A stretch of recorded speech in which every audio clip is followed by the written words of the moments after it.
Good evening. Many thanks for joining us right here at Lookuptv. My name is John Matava. Our sign language interpreter tonight is Felista Adundo. Tonight, we have a lot for you, but first, let's take a look at the highlights making the bulletin tonight.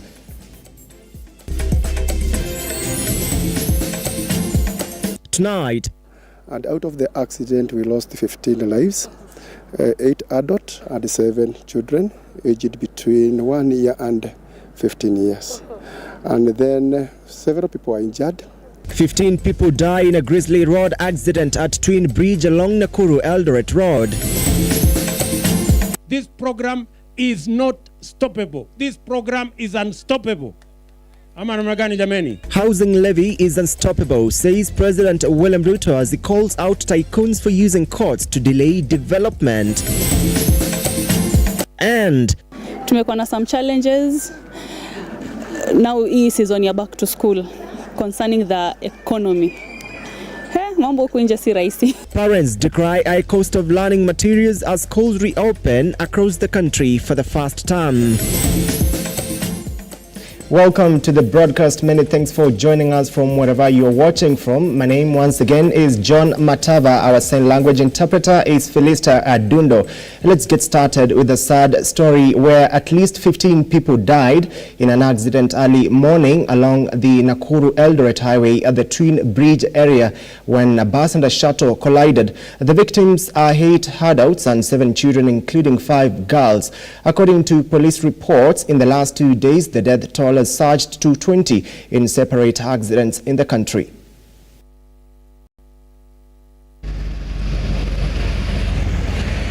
At around 2:45 a.m. in the morning at Twin Bridge area along the Nakuru Eldoret Highway, this bus from Classic Kings of Congo and a Northwest shuttle Toyota Matatu tragically collided, killing 15 people on the spot. Hii basi mguu ilibust. Sasa mguu kubust na dereva akashindwa na udhibiti wa hiyo gari. Sasa upande ya chini kulikuwa na Nissan inapanda. So hiyo Nissan ikakuja basi ikakuja ikagonga Nissan na ikaingiza kwa mtaro. Sasa in the process ya mtaro na basi kwa sababu ilikuwa bado in the motion ikakuja ikalalia Nissan. According to one of the residents, Paul Kamau, the area should be classified as a black spot since many people have lost their lives, especially during this back-to-school season. Barabara hii yetu imekuwa shida. Mimi ni mkazi wa area hii na imekuwa shida kwa dhidi ya mwendo kasi wa magari hapa. Kwa hivyo hii inaweza kuita black spot kwa sababu ajali ambazo tumekuwa tukipatana nazo hapa zimekuwa nyingi. Watoto wamepoteza uhai, pia watu wazima hapa. Kwa hivyo sijui tungeomba serikali tuwasaidie kwa njia aina gani, kwa sababu pale hii area ya Jogoo, kuanzia Jogoo kuja hivi watu wengi wamepoteza maisha. Confirming the incident, Kuresoi North Police Commander cautioned the drivers to be vigilant and observe road discipline, especially this back-to-school season. The caution was the drivers, so that at least they can be able to have a discipline on the road, because especially when it comes to the issue of overspeeding, they should try at least to do at least they go with more. They don't overspeed along with the ways. Then the issue of overloading, then they should also avoid the issue of overloading. And again, when somebody is fatigued, we encourage, especially the for wrong maybe transport drivers, at least to be either 2 or you even the moment you feel that you are so a bit tired, maybe fatigued, just take a rest, relax, and then maybe you can continue with the journey, maybe even if it means the following day. According to a press release by the NTSA, the incident was attributed to lane indiscipline and dangerous overtaking on the part of the bus driver, leading to a head-on collision with the Northwest Sacco Matatu. John Matava, Lookuptv, Nairobi. Away from that, President William Ruto has declared the housing project unstoppable and called out tycoons for using courts to delay the development. Speaking during the inauguration of the Pioneer Affordable Housing Project in Kapseret, Uasin Gishu County, Ruto reiterated the government's commitment in creating jobs for the million of youths. We have no time to waste. There is no room for delay. There is no room for sabotage. This program is not stoppable. This program is unstoppable. Ama namna gani jameni? Tuko pamoja? Wananchi mnasema ama mnataka negotiate na hawa watu? Ati kuna mtu mwingine ati wananiambia ati kwa sababu ati ile serikali nyingine ilikuwa na budget ati ya kuhongana kotini, ati mimi nitengeneze budget ya kwenda kuhongana kotini. Mimi nimewaambia my friends, nyinyi ambao mko na pesa na ndio mnataka kusambaratisha hii mpango, ndio mnaenda kotini kuhujumu hii mpango. Sasa mimi nataka niwaambie nyinyi ambao mko kotini mnataka kusimamisha hii kazi, please, tafadhali kuweni na utu, kuweni na ubinadamu. Nyinyi mko na kazi, watoto wenu wako na kazi. Hawa watoto wa mama mboga na mahasla hawana kazi, na mimi ni wakili wao, na mimi siwezi kuongana kotini. Badala ya kuongana kotini, tutamaliza ufisadi kotini. Yenye mnanielewa? Ati kuna watu wengine wananiambia ati kwa sababu ile serikali ilipita ati walikuwa na budget ya kuongana kotini, ati mimi niende nitengeneze budget ya kuongana kotini. Mnataka ati pesa yenu itumike ati kuongana kotini? Hiyo kazi haiwezi bwana, haiwezekani. Tumechelewesha maendeleo ya Kenya. Tumechelewesha transformation ya nchi yetu.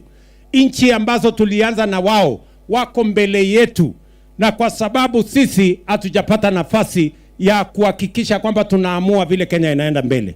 Saboteurs, watu ambao kazi yao ni kuhujumu maendeleo ya Kenya, they have had a field day for far too long, and they will not continue to have a field day. We respect the independence of the judiciary, but that independence does not extend to sabotage the public interest. It doesn't extend to sabotaging and denying Kenyans their constitutional right under Article 43 that guarantees them social and economic rights. Any institution that undermines the delivery of constitutional rights, social and economic, to the people of Kenya is undermining the Constitution. And to all that extent, I want to say we are going to make sure that all of us respect the sovereignty of the people of Kenya. Learning activities have resumed in most schools in the country, with parents raising concerns over the high cost of books, uniforms and other learning materials. A spot check in schools within Nakuru County has indicated an upward adjustment of school fees occasioned by the high cost of living. Schools across the country have reopened for term 1 of 2024 after a 2-month break amidst the hard economic situation in the country. A spot check in some of the schools in Nakuru County has revealed last-minute rush for parents to buy learning materials and mounting pressure to raise school fees as learning resumes. Roots Academy, one of the schools in Nakuru County, kicked off learning with an impressive turnout. According to the school's head teacher Collins Odhiambo, everything is set for the resumption of learning. We are very glad that we've kicked off the 2024 academic year, and we are very happy. We are receiving our learners both from our primary section and our junior secondary section. As teachers, we are already planned and set for the new academic year. We've at least adjusted to the new changes that were made as far as the learning areas are concerned. However, parents will be required to dig deep into their pockets due to the adjustments made on the school's fee structure, as revealed by the school's head teacher, even as most families still struggle to put food on their table.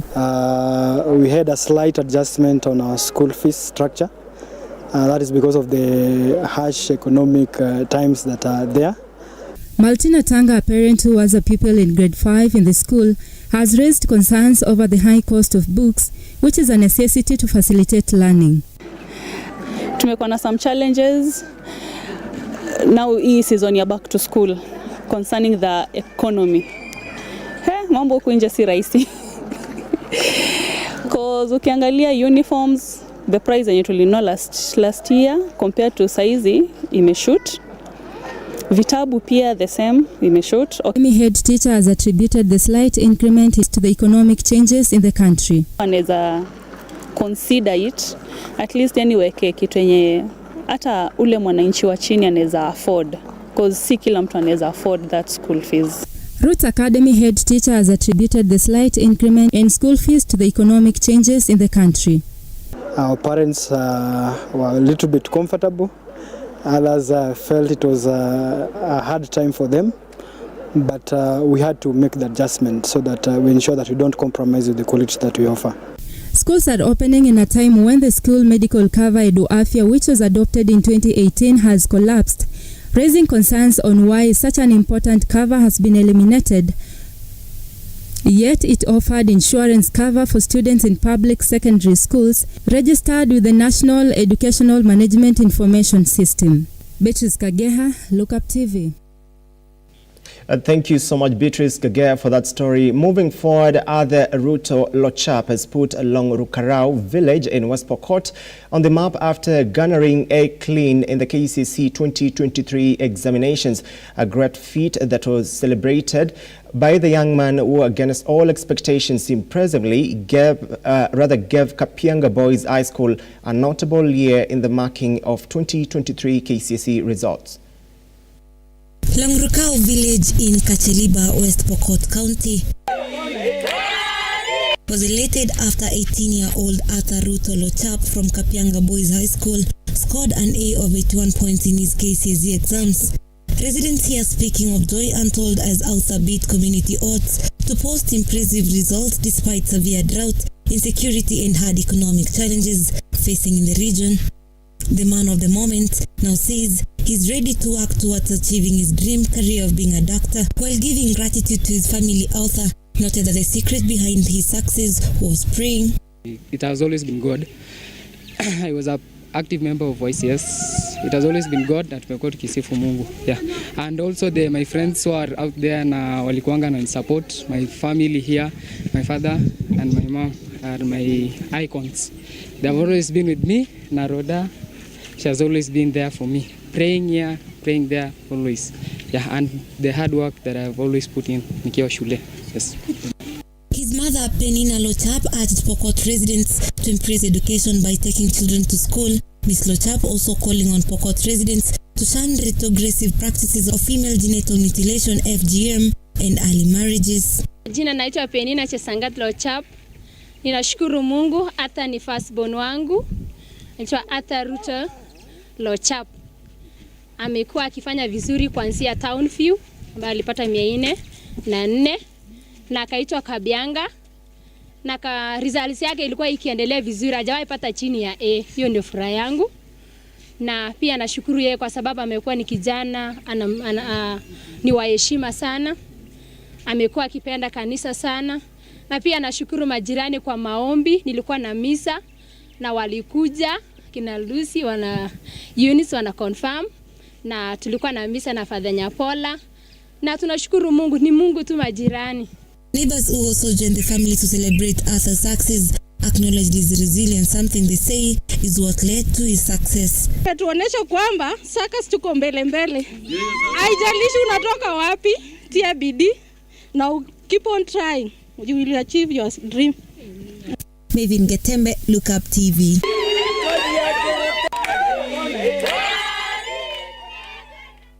Celebrations for top performers in the KCSE 2023 examinations has been non-stop since yesterday after the results were released. Students, parents and teachers have recounted the highs and lows in striving to deliver great results. Faith Charles with the details. A day after the release of KCSE results, celebrations continued across the country, with stellar performers giving tales of their tough journey to achieving top grades. Agnes Wambua, a candidate from Caring Hearts High School in Matungulu, Machakos County, who scored an A- narrates her excitement and future plans.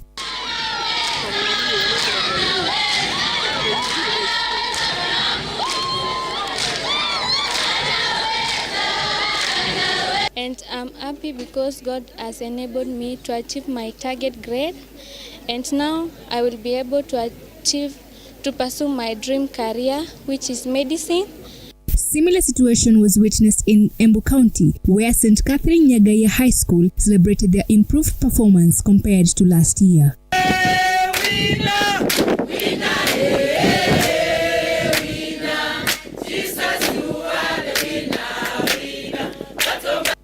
Deputy Principal na tumefurahi sana baada ya kupata haya matokeo. Matokeo yenyewe yalikuwa mazuri, manake tumeimprove sana. Provisional results zinaonyesha kwamba tulikuwa 5.4, tumeruka kwa 6.1, na tunashukuru sana kwa sababu ya that improvement, na inatokana na uongozi mzuri wa mwalimu mkuu kwa deputies wawili. Mwalimu mkuu anatuongoza vema, na hawa walimu ambao unaona nyuma yangu wanashirikiana na sisi kwa kila njia. Vine Springs Girls High School in Ruai was not left behind in the celebrations.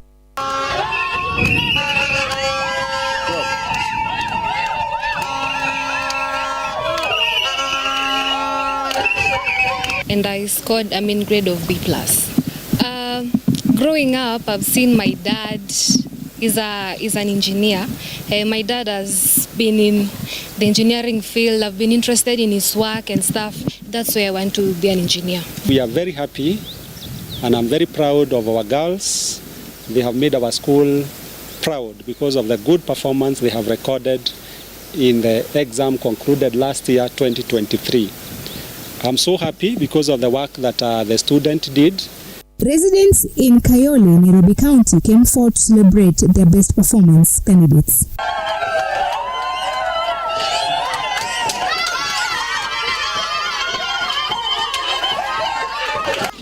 Mimi ni mkaaji wa mtaa hii na nashukuru Mungu. Hii ni ushindi mkubwa, na hawa watoto ambao wamepita ni watoto wa hii kanisa. Kwa hivyo ni furaha yetu kuwaalika hapa kusema ya kwamba kuna njia kila mahali. Faith Charles, Lookuptv. Thank you so much, Faith Charles, for that story. Medical doctors working in Embu County have threatened to paralyze operations at the public health facilities beginning Wednesday midnight if their grievances are not met. KMPDU Chairman Upper Eastern Dennis Mugambi noted that the county government of Embu has failed to address the grievances and only resorted to fake promises. Forever, solidarity forever, solidarity forever, for the union makes us strong. Upper Eastern Branch comprises of the counties of Embu, Tharaka Nithi, Meru, Isiolo and Marsabit. Today we have met in Embu County with Embu doctors to launch the strike of all doctors of Embu County, and the strike shall commence tonight at 12 a.m. The reasons behind calling for this particular strike is that Embu doctors now have complained to the union that despite us giving a strike notice of 21 days concerning matters of promotion, concerning matters of non-payment of statutory deductions, concerning matters of conversion of doctors from inferior contractual agreements that have been put forward by Embu County government, none of these particular issues that Embu County government has been able to address. So starting tonight, we are closing all the hospitals, and we are warning and we are giving an advice to wananchi in Embu County that anyone who has got any patient admitted in Embu County, you have only 12 hours to discharge your patient and take them to other counties effective tonight. Otherwise, tomorrow you will just collect your patient as a body, because nobody shall be liable in this particular county on matters healthcare management. So going forward, we want to state categorically that if our issues are not going to be addressed in the next 1 week or 2 weeks, we shall continue to be on strike to fight for our rights as Embu County doctors. About these statutory deductions, where you a check off, basically a loan, take a loan, you are deducted every month, but whatever you are deducted is not sent to your bank or the circle that gave you that loan. Within no time, virtually most of these doctors, all of them, now they've been enlisted with the CRB, the Credit Reference Bureau. They can't take loans. You know, the picture that has been painted about these doctors, especially in the renting sector now, is basically there are people who cannot service loans. So that definitely needs to stop forthwith as far as Embu County affairs are concerned. And there are these contracted doctors who forthwith they need to be converted into P&P. Some of them have been contracted for the last over 5 years. And that story takes us on a short break right here on Lookuptv. Stay with us. We'll be coming back with more news for you.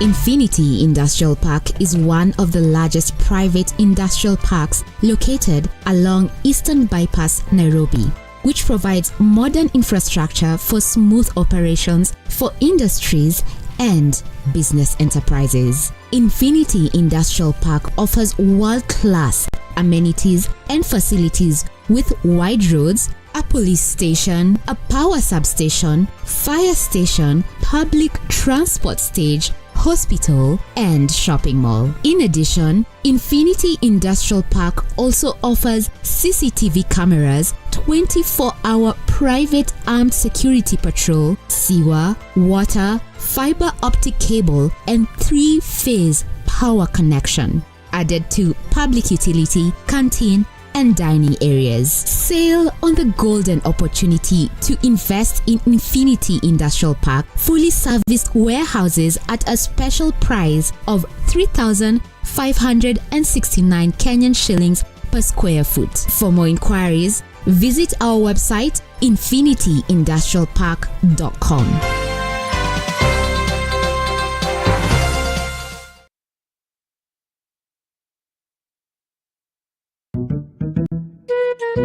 What about mambo fantastic if not scholastic? Chota kuchota na Hatia Supermarket imerudi. Ukifanya tu shopping ya shilingi 1,000, wewe unaingia kwa promotion ya chota kuchota na Hatia Supermarket. Watu wanaendelea kushinda ndani ya Hatia Supermarket.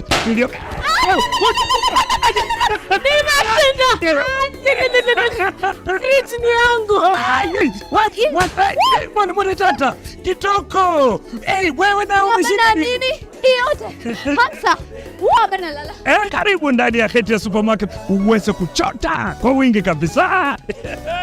Watu wanasema nini? Nakwambia kwamba chota kuchota.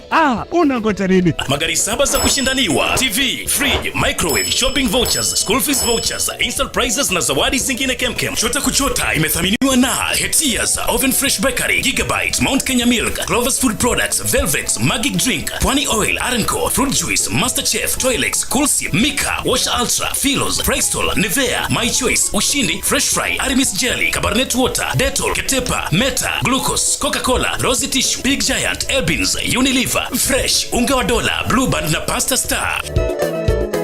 Shindano la chota kuchota linaanza tarehe 1 Disemba hadi tarehe 10 Februari mwaka 2024. Hatia Supermarket, a world of choice.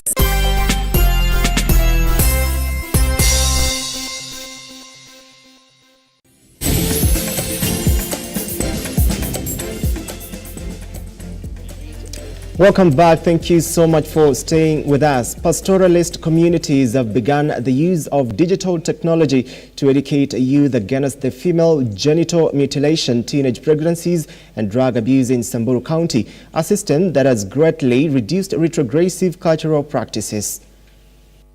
Ya leo nimekuwa nikifundisha vijana kutoka maeneo mbalimbali. Tuna vijana zaidi ya 100 katika mentorship yetu ya leo. Nimewafundisha kuhusu utumizi wa digitali. You can see in Samburu County we have so many cases of FGM. By using this internet, tunajua kwamba watoto wengi hapa wametoka maeneo mbalimbali. Some even don't know how to use mobile phone. Some have never heard of internet. Wengi wao wameweza kuelewa kwamba I can use YouTube, I can go to YouTube, check the effects of FGM. I can go to YouTube niweze kusikiza story ya watu wengine on what they have done to stop this thing.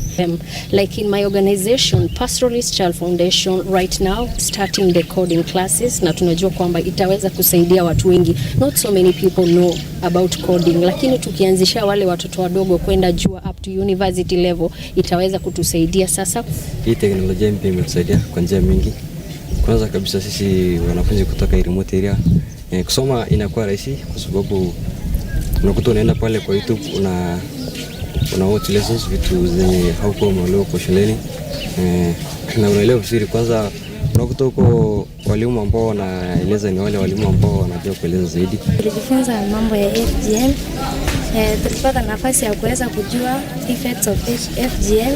Tumejua ya kwamba kama sisi wasichana tunaathirika kwa sababu ya FGM. Kwa baadhi yetu ambao wengi wetu ambao wamepitia na angeweza kufa, tunajua ya kwamba kuna mashida mengi huko mbele, kama vile kujifungua itakuwa ngumu katika maisha yetu, na sasa tunaweza endeleza na kwenda kuwafunza wazazi wetu. Hiyo model inaonyesha The Judicial Service Commission has called on politicians to refrain from meddling in judicial affairs and respect the autonomy guaranteed by the 2010 Constitution. This comes after President William Ruto has sustained his attack on the judiciary, saying it is dealing with corrupt individuals. These and more in the Counter Wrap with Martin Masharia.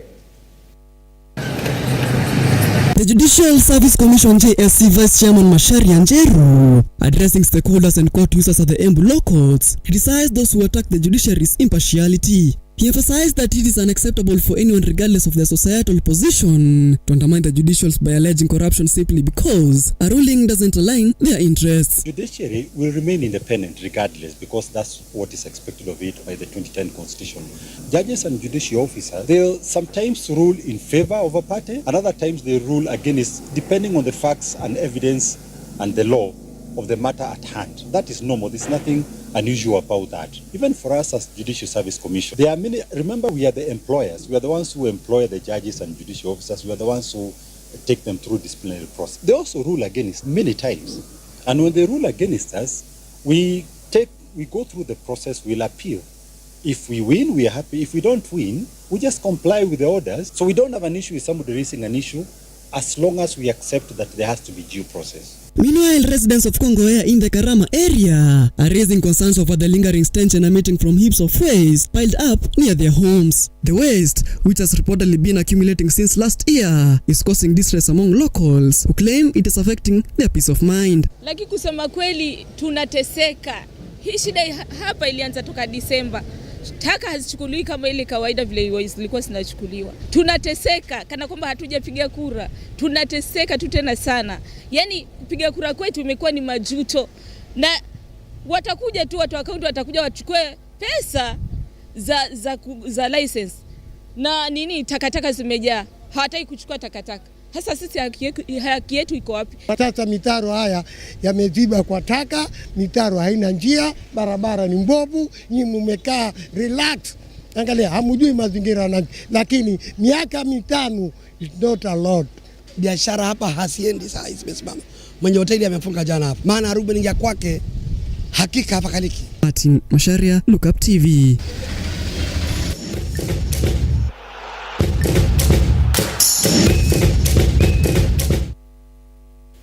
Welcome back to some sporting action. Salam FC are the winners of the Idhanga Ward Gatanga Constituency NG-CDF Super Cup tournament. Salam FC clinched the title and walked away with 40,000 Kenyan shillings after 5-4 win on post-match penalties over Simba FC following a nil draw in the normal time. The tournament was used to nurture talents among the youths.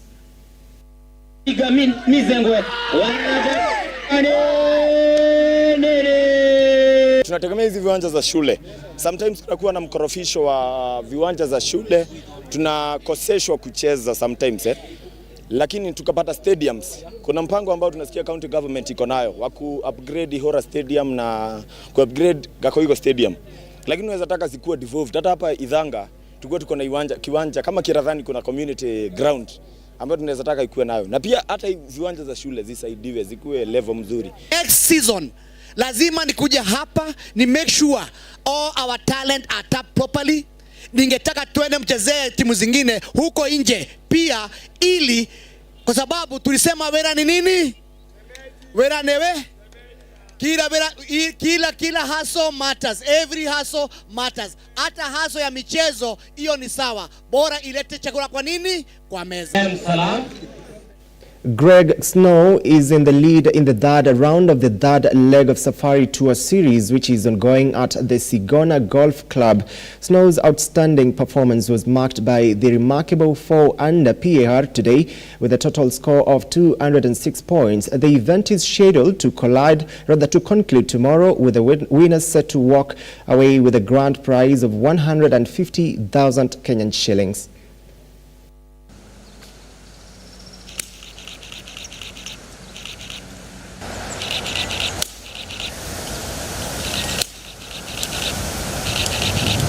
Got off to a good start on the front nine.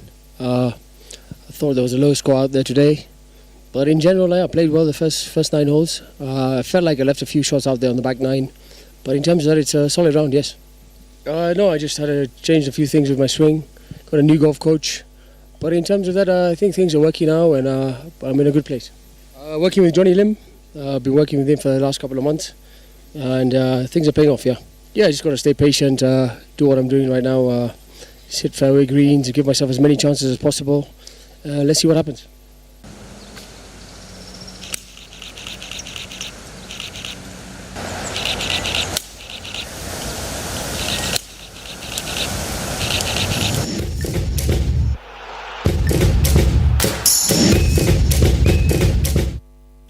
Well, and that is it from the news desk right here at Lookuptv. Many thanks for watching from wherever you've been watching from. And those that made this bulletin a success, we are saying thank you. My name is John Matava. Our sign language interpreter has been Felista Adundo. Have a good night. Until then, stay with us.